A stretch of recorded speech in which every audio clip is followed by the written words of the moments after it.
you know. But what is perfect? I think perfect is different for everybody, no?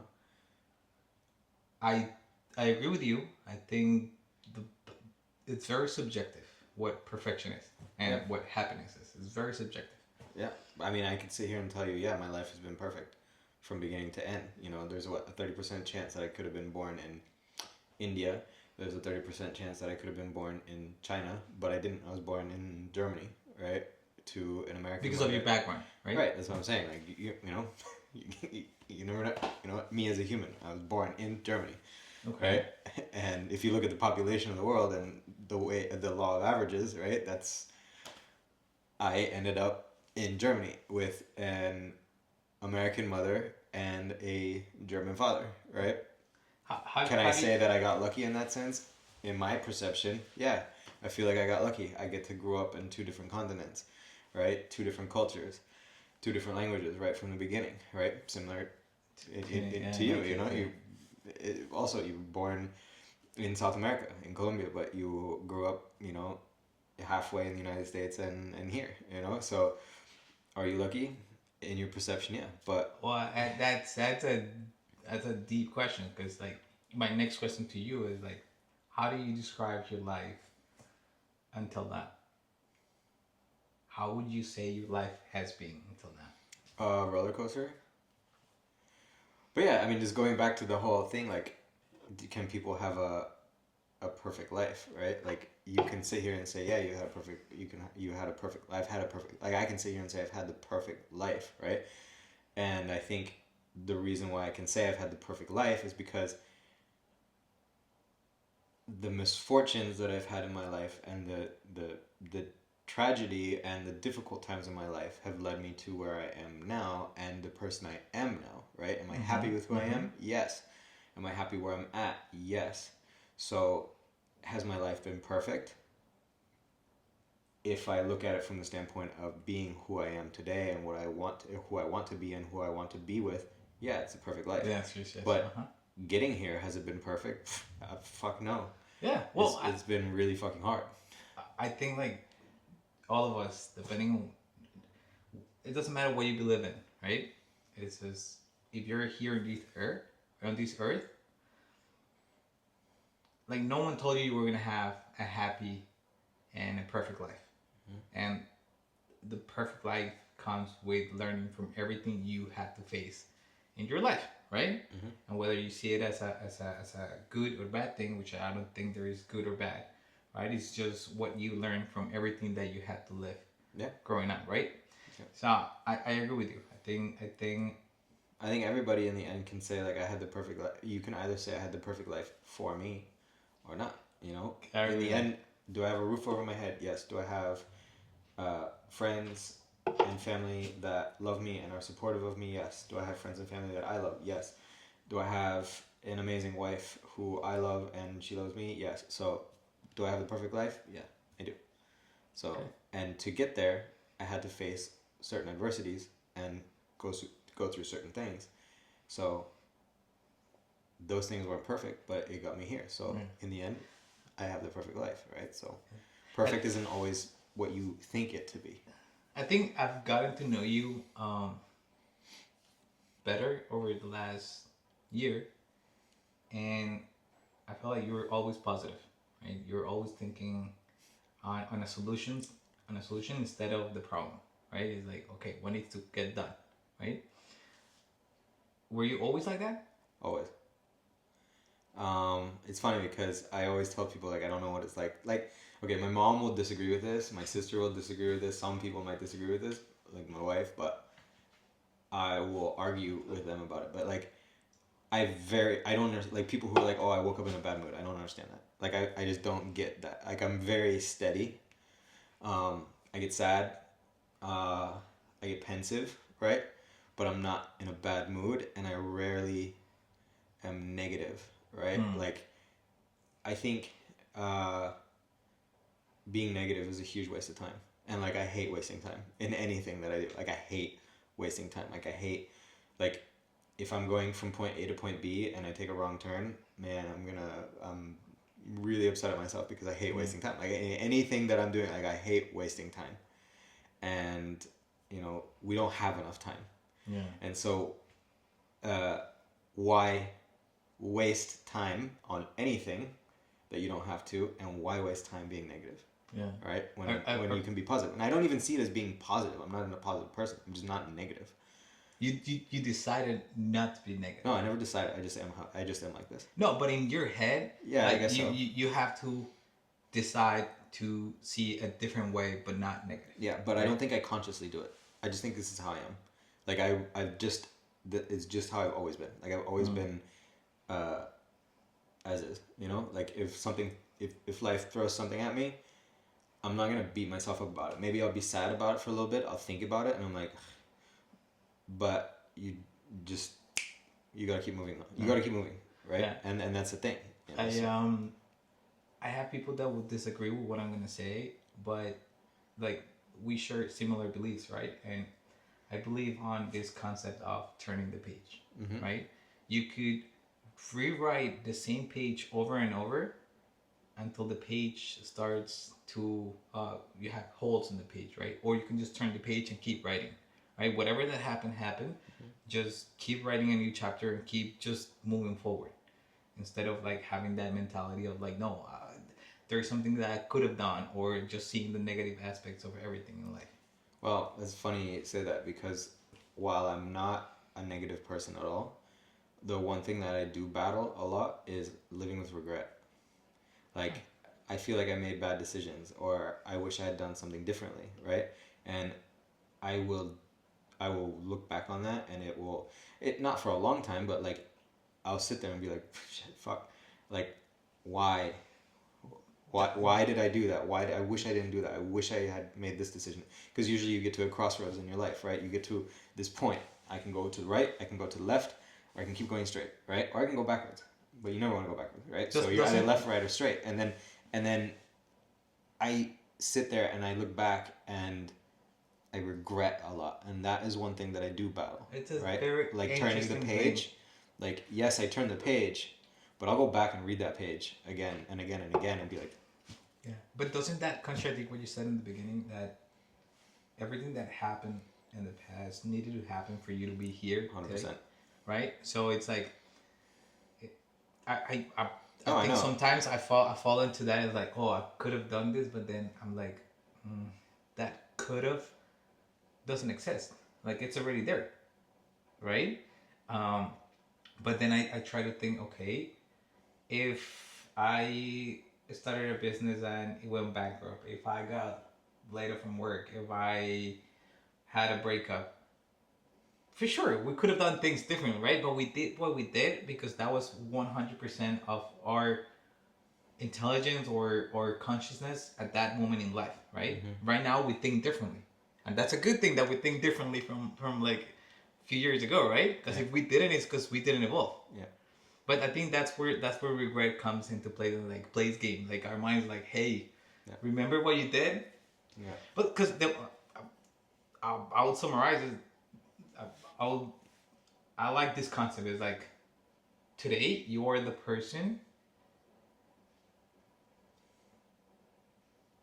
Let me just rephrase this. The decisions that you made in the past have brought you to your present. And the decisions that you make today are going to determine your future, right? So it doesn't matter what we do. It's like an action has a reaction, and we'll see what that reaction is in the future, depending on our decisions today, right? And that's how I try to live my life, which is, it lives regret on the side sometimes. I don't know, it's just something that I think of. Yeah, I always wish I could leave regret on the side. It's just like, it's the biggest battle that I have. Is regret. And it's funny because there's not a lot that I should regret, right? Based on what you said, because I am exactly where I want to be in a sense, right? Mm-hmm. There's certain things that I'd like to have that I don't, that I used to, right?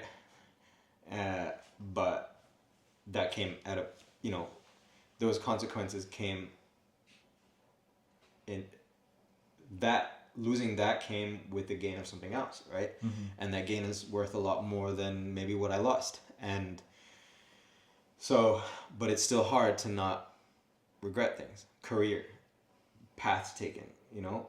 But along the way, I've met some of the best people I could ever imagine. You know, I've been so lucky with the people that have come into my life, and so, you know, and I also feel bad about that regret, right? Because I know that if I go back and make these changes, a lot of the people and the things that I've learned, like you said, I wouldn't have that, right? Okay. So, you know, it's a battle, but that's just the one battle that I go through myself, right? Is a regret. What if you had the power to go back?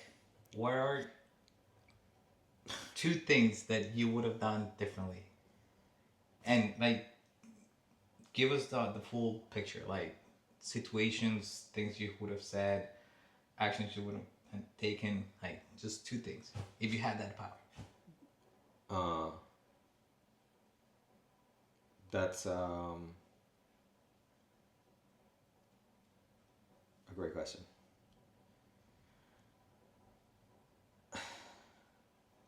Because again, there's certain things I wish I did or I wish I was better at, but I know now that if I had changed those things, I'd be at a different point in my life right now.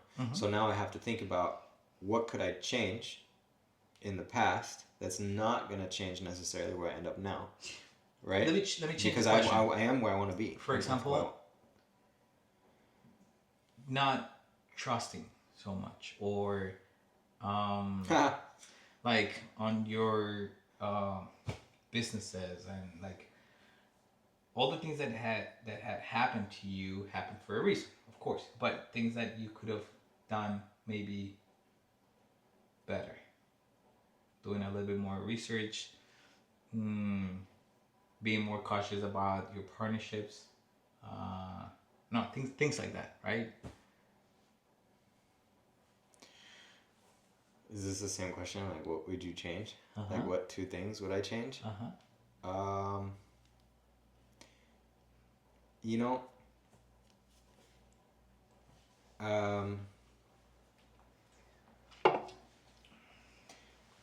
I've always been driven very much by entrepreneurship. My dad was an entrepreneur.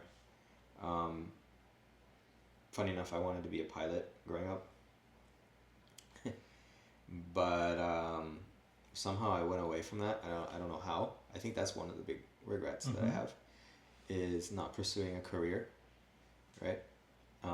Being an entrepreneur is great. Waking up in the morning, you know, having creative freedom, doing what you want, you know, building something that's yours, you know, deciding who you're going to work with, what you're going to work on, how you're going to do it. I mean, everything is so, every single aspect of entrepreneurship is creative, right? Not just the logo, not just the marketing, not just that. It's every piece of it is creative, right? Who you're hiring, how you're going to do it. Like, every piece is creative, and I love that, right? Because every single day is a different challenge. And so when I was 19 years old, I did an internship, started working at Goldman Sachs, and I hated it, right? And I decided that I didn't want to be in the corporate world. And I went straight working to a tech startup after that. And I loved it. I loved the environment. I loved how it was, you know, and so I kind of started getting wrapped into entrepreneurship myself, right? And following in my father's footsteps. Fast forward 20 years, my God. I wish I had built a career instead. So you wish you had followed your dreams? Maybe not my dreams. I guess maybe my dream, but I guess I just wish maybe I had pursued more structure. You know, I think I wish I had pursued more structure. You know, wake up in the morning. Yeah, it's the grind. It's the rat race, and I think we sit here and we glorify being your own boss, especially in this generation of, you know, whatever they're called now, Gen Z. You know, everybody wants to be their own boss. Everybody wants to be their own whatever, you know, influencer. And, you know, I just think that's not a reality for everybody, right? And I just think that there's something to be said about building a career, right? And operating as an intrapreneur in a way, right? like just because you're working for a large corporation doesn't mean that you can't have that same kind of creative freedom that you do as an entrepreneur. You just bring it in a different way, right? Like you are building your own internal team. You are building your internal, you know, So structures. so what you're and saying all is that like stuff. it would have been good to have And you're not selling out. a structure Yeah, that you could have 100%. probably you could have avoided Because a back lot then of it just didn't issues. seem cool. It didn't seem sexy to go Got work it. for like Got a it. Fortune 500 company, right? And you know, fast forward 20 years, you know what is cool? Uh, pension, like social security, health insurance, Yeah. vacation days. Those are nice. Growing, you know, Yeah. you just everybody wants to get rich quick, and you know, uh, let me tell you, I got rich quick, and I also lost everything really quick, right? Mm-hmm. And then it's been a roller coaster, like I said, you know, Mhm. up down, Yeah. down, right? So there's always, you know, people say the grass is always greener. Yeah, sure, the grass is always greener on the other But side, not for everybody. but not for. But I think there's something to be said about having a certain kind of structure, right? And building something with a team, and build that it doesn't have to be your vision, right? And it's like, and I think sometimes people are just so caught up on like, oh, I don't want a boss, you know. It's like, no, you shouldn't see it like that. You know, you learn from other people, you learn from your boss. I mean, there's some situations where I had a boss. It was like I was co-founder in a lot of different companies where I had a CEO and I was COO, and I learned a lot from them, but it was still, I was allowed to do whatever the hell I wanted, right? Yeah. So I kind of wish I had taken more of a traditional path, right? And then, you know, once I'm my age now, started something different. Like I wish I now started maybe my own business, you know, with the stuff that I've taken and learned, instead of, you know. But the thing is, when you're young, you're always just like, oh, I need a jet ski now because I'm not gonna think it's cool when I'm 30. Correct. You know, or like you know, like you always want it now, and instead of being patient and waiting for it. And I just, that's one thing I regret. There's like steady growth and like lasting growth. Exactly. That's one regret that I have. I wish I had taken. I wish I had taken school more serious, right? Because I was really shit in high school. Okay. I also suffered dramatically from ADHD, which was undiagnosed, except for like one of my friends always told me like, you have a severe case of ADHD. But like in Germany back in the day, it wasn't really like a thing. And so I wish I had understood that better and been better and taken high school more serious, right? Because high school is a stepping stone for the rest of your life, right? And then I didn't take college seriously in the beginning. Like I dropped out of 2 colleges before I ended up doing really well in college, right? It was like the flick of a switch. And again, it was just like, once I hit 21, I started taking things seriously, right? I was older. And so yeah, I wish I had taken my education more seriously. You know, I could have gone to a much more prestigious university. And I wish I had taken that more serious. And then I wish I had gone into a more corporate job in the beginning and built a career, you know? Cool. So, cool. but I can ask you the same thing, because you went that way. You went that route. You went corporate. I went corporate for many years, right? And I think that put a band-aid over my eyes, thinking that was the only option, right? But now I'm almost 39 and I see things differently. Now I have the spirit to do other things. I have the spirit to be an entrepreneur, right? And yes, I agree with you.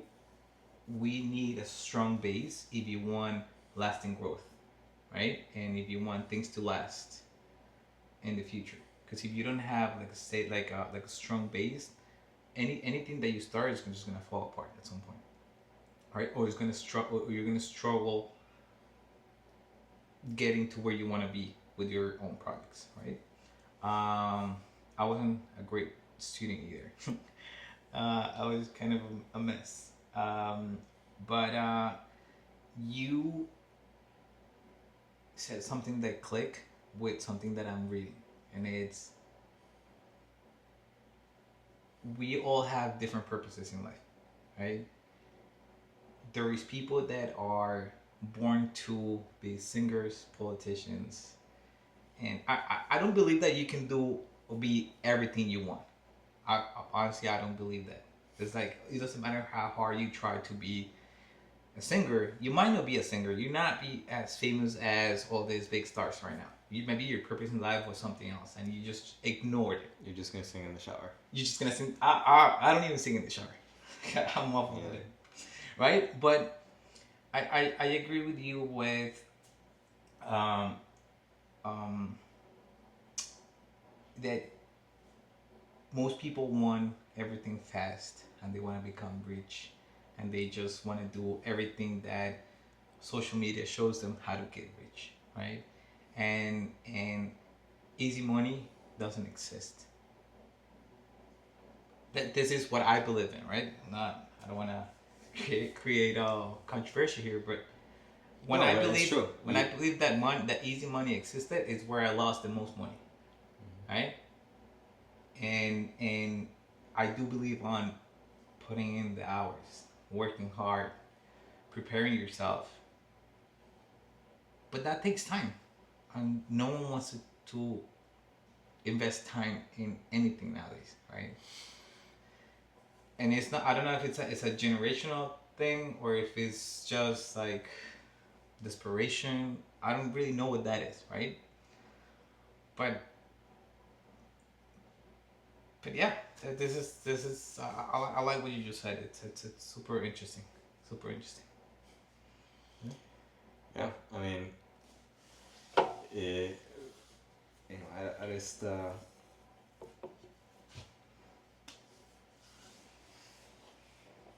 I mean, there's a lot of things I change probably, but those are the two things that I think I could change where I don't think the trajectory is going to be too far off. Of ending up where I am now. Who knows? Who knows? Maybe you were meant to be a politician. I'd love to be a politician, honestly. I'd love to be a politician. I just don't even know where to even start, you know? Mm-hmm. But yeah, who knows? I don't know. But I do still love, creating and entrepreneurship and all that stuff. But at the same time, sometimes you just want to not have to think so much. Okay. Because like it's tiring. You're always on. As an entrepreneur, you're always on. It never stops. How do you manage adversity with like or how do you manage failing? What do you think about failing? Oh, it drives me crazy. It drives me crazy because I wouldn't say I'm a perfectionist, but yeah, I wouldn't say I'm a perfectionist, but I've been really lucky to be relatively good at most things that I do. Like Yeah. like I started playing golf when I was young. I was really good at golf, right? And then I started playing tennis, and I was really good at tennis.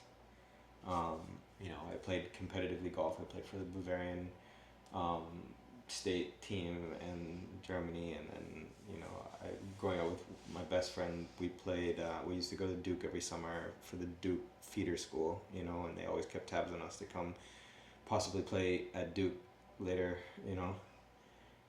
Tennis. I was doubles city champ in my age category with a good friend of mine. Even have the trophy still for that somewhere, and then again also played tennis at a higher level, and then got really into motocrossing. I was really good at motocrossing. Then I got into skiing competitively, right? And I was sponsored by Scott USA and did freestyle skiing and all that stuff. So, everything I kind of picked up, I was Good at I great. was good at, right? Yeah. Going back to school, which I was shit at, it wasn't because I was stupid. Yeah, because you. It's just because I didn't care, right? Mm. So, yeah, and so when it comes to failure, it's really hard because I'm generally good at everything that I pick up. Do you take it upon yourself, or you blame other people for? Always myself. I'll never blame anybody else. I am the only person in control of something. The only time I'll blame somebody else is if it's like but then I end up blaming myself too, because I end up depending on other people to do their part, and that's out of my control. And if I fail because of them not carrying their weight or not doing their part, yeah, I'll blame that person. Mm-hmm. That's fine. But in the end, I'll blame myself for not for depending on that person. Is it for you to delegate? Yeah, I love delegating. You love go with it. I'm really good with delegating. Like, I love delegating to people that I trust. Got it. And there's just some people that are, and I love working with people that are way better than me at something, right? And like, I'm also not the kind of person like who micromanages. Like, I hate micromanaging and things like that. Like, sucks. I for example, the last place I worked, I micromanaged a lot of people, right? A ton, like every day. It was just always micromanaging. I couldn't even do my own job because it was like helping this person, helping that person, helping that person, helping that person. It's not that I wanted to micromanage them. It's just they didn't even have the capability of doing the job, or they weren't even qualified to do the job. And then they were so afraid of making mistakes, right? That it was like paralysis. And then at the same time, I had an employee who was so good at her job that I just, she'd always be like, hey, is this good? Is that good? And I just didn't even, there were times where I wasn't even looking at it, and I just said, you pick, you decide. Because I knew whatever decision that she was going to make, I was going to be happy with it. Even if I didn't agree with it, whatever she decided, it was going to be a strong pick. And I think sometimes, it's really interesting, because the way I love to work is, some people love having the last word on something. Like, they love having the last word. Like, hey, like, I want this S to be a little bit bigger, or that, and blah, blah, blah.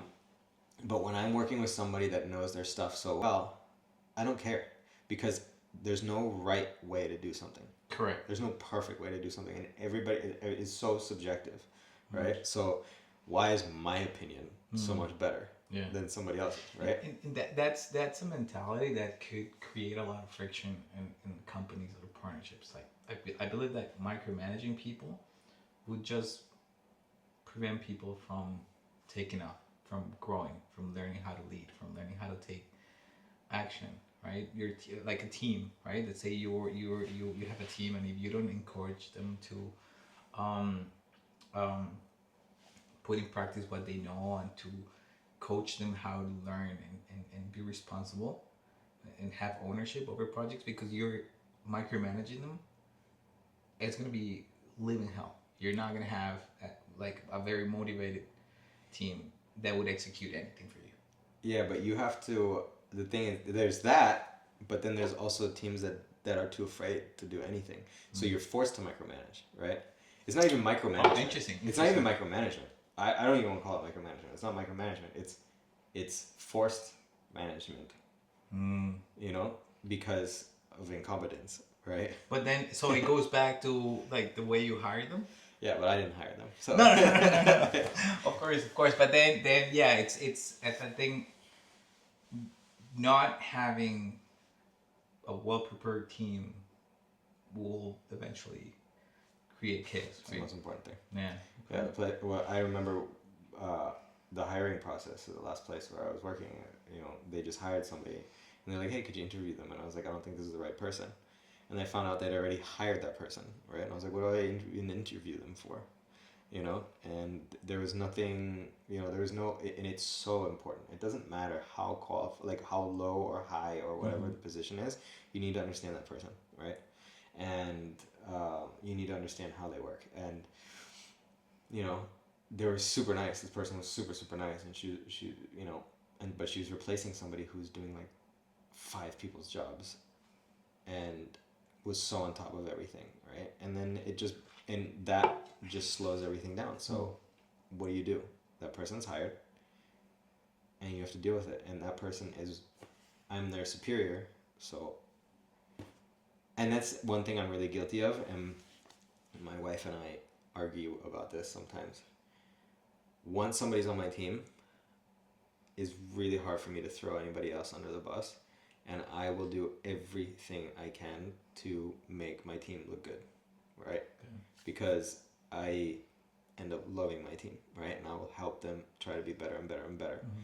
Instead of knowing that I should probably fire them or replace them, right? Well, if they're not good, like either if they're uncoachable, then uncoachable is one thing, but like if they're not rude and they're good people, right? And they have a story, like I will just work with what I have and try to make do and try to make them better. And even if it kills me, you know? Cool. Maybe that's a bad thing, but I don't know. I don't know if it works for you. Yeah, it works for you. Last question. Mm-hmm. Knowing all the things that happened to you in the past, all the experiences, or all the learning curve that you had in the past 20 years, what are you doing different now that will help you be wherever you want to be in life in the future? Me, or advice to somebody? No, you. What is it that I know now?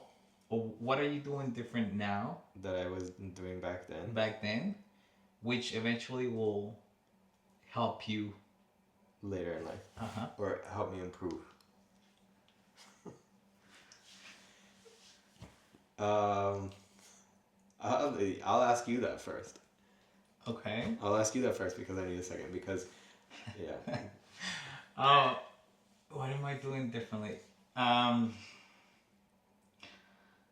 For years, I pretended that everything was perfect, that I was living a perfect life when I wasn't, right? So, over the past few years, I've been accepting the fact that life is not perfect and that I needed to look a little bit inwards, right? Understand why I wasn't at peace with a lot of things in my life. So I've been learning how to be at peace with who I am and with what I have and with my present, right? I was miserable.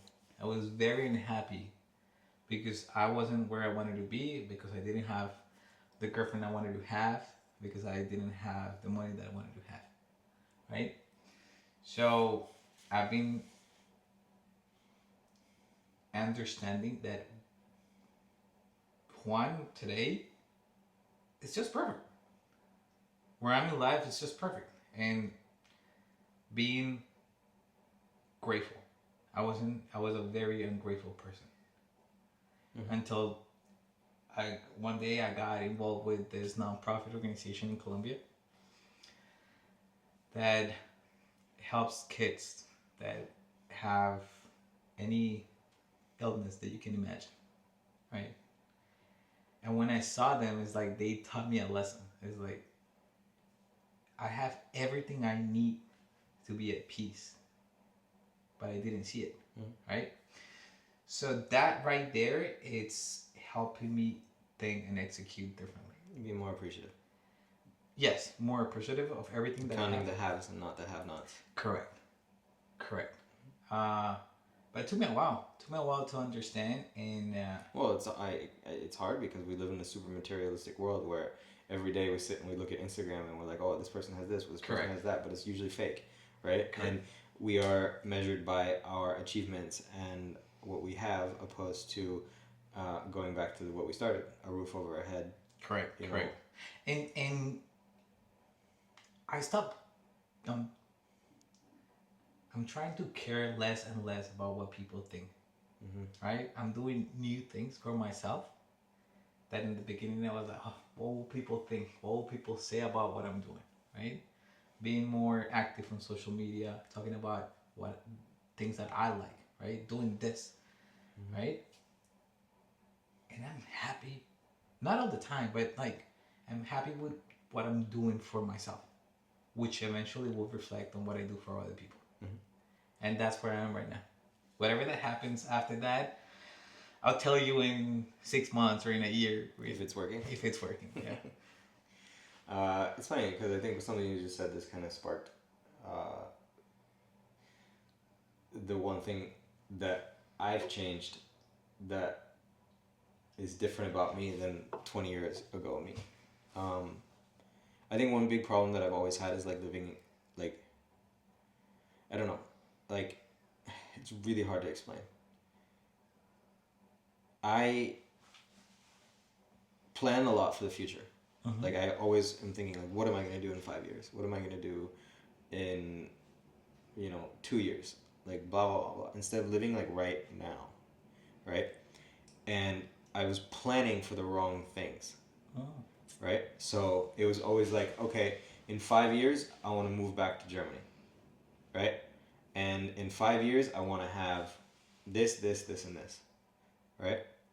And so I would live every day working towards or wanting that, but I wasn't making the short-term plan to be able to get to that, right? So if I want a house in America and a house in Germany and a car here and a car there, in order to do that, I need to save money, right? So to get there, I was building a company, right? Which, one company plus, hard work equals getting a house. In our heads. Yeah. But what I wasn't thinking about is minus frivolous spending. Alcohol, boats, changing my car every 6 months, spending money on my friends that couldn't afford to go on this vacation, but I really wanted to go on the vacation with them, so I paid it for them, paying for my friends' dinners who didn't have the money, but I really wanted to go to this restaurant, and they couldn't go, so I paid for them, right? So it's hard work plus being an entrepreneur equals house, but in reality it was minus all the frivolous spending, because in that moment, in this day, right now, I'm impulsive and I'm going to be like, yo, let's go do something fun right now, and it's going to cost money because I want to do it, right? And it goes back to what I was talking about in the beginning, which is chasing dopamine, right? Actually, I don't know if we were talking about that earlier. I think we were talking about that between each other earlier. But it's like, it's always, for me, it was always like that dopamine rush, right? That like impulsiveness that always fucked me over. And so that is something that I've learned to just, that I need to be more responsible. Like there's more small steps in between that you need to take, right? And it's really incremental, right? And sometimes you're just not patient when you're young, right? You want it to just but compound that, and you start learning that later in life.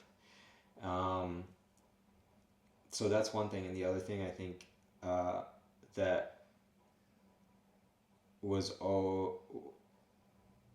that I think I've been successful at changing in my life is, when you're young, you have this image of yourself, of who you are, right? You're like, hey,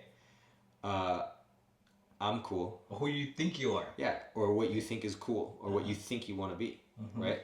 Like, I dress like this, I talk like this, I do these things, and that's, in my mind, is cool, right? I like traveling, and kite surfing, and skiing, and drinking, and being social, and, that's cool. And you try to suppress some things inside of you, who you really are, right? Yeah, but I'm also a huge fucking nerd. Yeah. Right? About X, Y, and Z. I love this, I love that, and I make, you know, like maybe being a pilot. Maybe being a pilot, maybe my sense of humor, Yeah. right? Yeah. Like you know, I don't know, whatever it is, or being goofy or whatever. I don't know, but there's certain things inside you that you sometimes suppress because your image of who you want to be or what you want to be doesn't align with who you are deep down inside, right? And let me fucking tell you, once you're cool with who you are, it doesn't matter what or who you are. That's fucking cool. That's a superpower. And once you are okay with who you are and understanding who you are and who that person is and what he wants to do and how he or she want to get there and how that makes them happy, right? Maybe the friends that you have are not the right friends for you because the friends that you have are friends with you because of the person you're masking to be, right? But maybe not. But the thing is, in the end, once you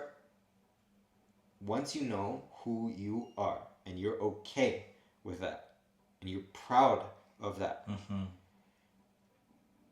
that's when your life changes. That's when life changes. That's changes, like yes. That is when life changes. And for some people, it's always been like that.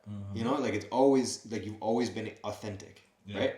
And it's not that I haven't been authentic. I've always been very authentic, right? Like I've always been me. But there's certain things that I might not have been like okay with being, you know? And I think once you learn who you are and what is really important to you, your non-negotiables, and you're okay with that, everything else works. You know? It's like putting those masks on just to fit in, pretending we're someone that we're not even close to what we really are, right? Like me, I was always very active growing up, right?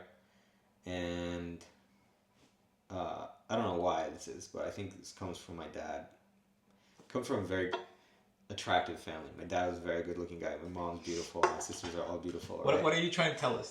That you're a great looking guy? No, not at all. What I'm just trying to say is that my dad always harped on like, he always used to joke, he's like, even the dog is good looking, right? Like, and he used to say like, we can't have an ugly dog, you know, but, and it's funny because physical appearance became super important to me, right? And then in, like right after high school, I gained a bunch of weight, right? And it was like a battle. Messed with you. It messed with me for years, because it was just like up, down, up, down, up, down. And it goes back to the short-term work that you have to do. Same thing. You know how we were talking about like company plus hard work equals house and cars, but we forget to subtract all the frivolous spending in between that keeps you from getting the house and the cars and the lifestyle that you want, right? Because you're not being responsible in between. You're putting in hard work. So the same thing went for me with like my health, right? I wanted to be in shape. I wanted to be an athlete, which I was growing up always, right? So went to the gym, worked out,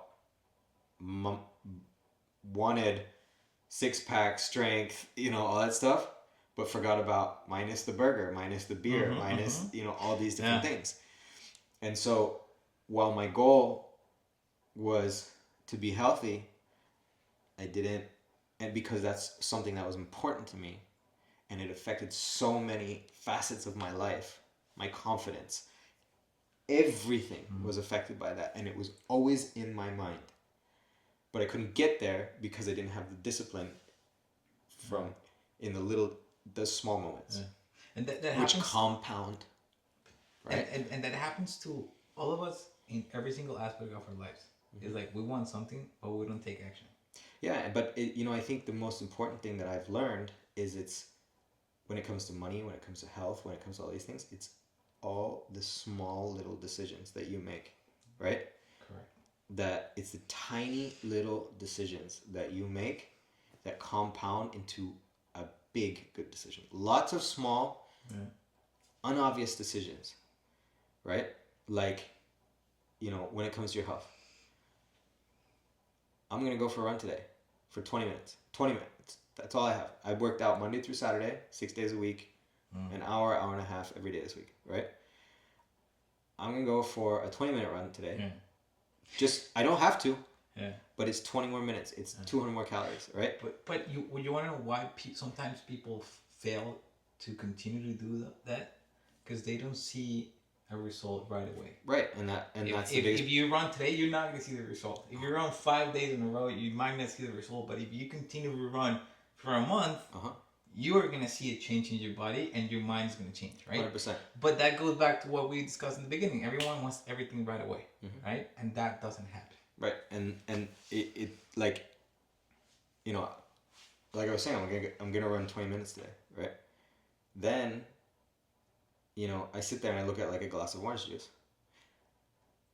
I would have just drank that glass of orange juice before. Now I'm just gonna grab a glass of water because that's empty calories, right? It's a small decision.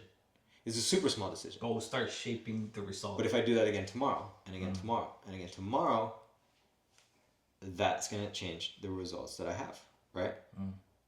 I'm not saying I'm in shape by any means, right? But I know now how to get there, right? And I wasn't making those small decisions before, those small sacrifices before, because I didn't want to, because I wasn't seeing that dramatic result, right? But it is the small little decisions that you make every single day, right? And before, people always used to be like, oh, come on, you know, have a mimosa. Yeah. You know, have a beer, you know, and roll their eyes. But then that goes back to what you said before. When you're true to yourself, right, and you know what you want and where you want to be, it doesn't matter who you surround yourself with. You're going to say no. And be okay with it. And be okay with it. See, I used to say no and not be okay with it. Well, right? And so, and the same thing goes for money, right? Or anything. Anything. It's the small, little, daily decisions and victories that you make, right? And you have to know. You know what? And I'm not saying you have to be perfect all the time, right? And everybody talks about the 80-20 rule. I think I even go 90-10, right? Because if I do 80-20, I slip into 70-30. Correct. So I rather shoot for 90-10, right? Yeah. And I'm doing that with a lot of things in my life now, right? And the challenge right now is my wife is not like that. You know, my wife is 100 or 100, right? And ends up being 50-50 because she goes either 100% that way or 100% the other direction, right? And you know, and I love that about her so much because she just doesn't, she enjoys everything. She enjoys everything to the max, right? And whatever that is, food, you know, alcohol, work, right? She's 100% on everything. I'm sure there is something to learn there for you. Well, yeah, definitely. There's something to learn, you know, and it's which is me having to balance that, right? But yeah, so you know, it's something I admire, but I know I can't be like that. She can just shut it off and go 100% the other way. You know, I can't. I'm not like that. If I go 100% the wrong direction, I'm spiraling, right? And it affects me, and then comes the regret, right? Which is what we talked about. Next time when your wife sitting there to see if she thinks the same about you. I hope she never watches this. All right, that was super cool. Yeah, that was awesome. We did 48 minutes of talking. That's super cool, and I'm sure we're gonna love it.